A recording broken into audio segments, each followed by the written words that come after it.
ఆడవాళ్ళే ఉంటున్నారు కానీ బస్సు అంతా మగవాళ్ళు అనేది లేకుండా పోతుంది.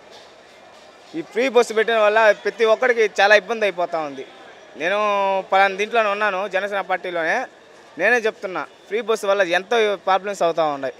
మినిమం ఏంటి అంటే బస్సులు ఎక్కువగా లేవా, లేకపోతే ఉండే బస్సులు అంటే బస్సులు తగ్గించేసి ఆ బస్సులు రెవెన్యూ సరిపోద్దని అట్లా ఏమైనా ప్రభుత్వం చేస్తుందా? కారణం ఏంటి? రెవెన్యూ సరిపోయేది కాదు, బస్సులు ఏమో ఉన్నాయి, మినిమం కేటాయించేదానికి మేము ప్లేస్ అనేది లేదు. అంటే మగవాళ్ళు ఎక్కేదానికి చోటు లేకుండా పోతుంది. ఫ్రీ బస్సు వల్ల ఆడవాళ్ళే ఉంటున్నారు కానీ ప్రజెంటు మగవాళ్ళు కేటాయించేదానికి సీట్లు లేకుండా పోతున్నాయి. ఎక్కేదానికి ప్లేసే లేదు, అడుగు పెట్టేదానికి లేదు లోపల.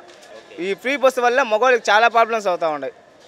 తిరుపతిలో ఆల్రెడీ ఒకసారి గొడవ అయింది, మా దాకా వచ్చింది. కానీ ఆల్రెడీ మేము పోయినాము, మధ్యస్థం చేసినాము.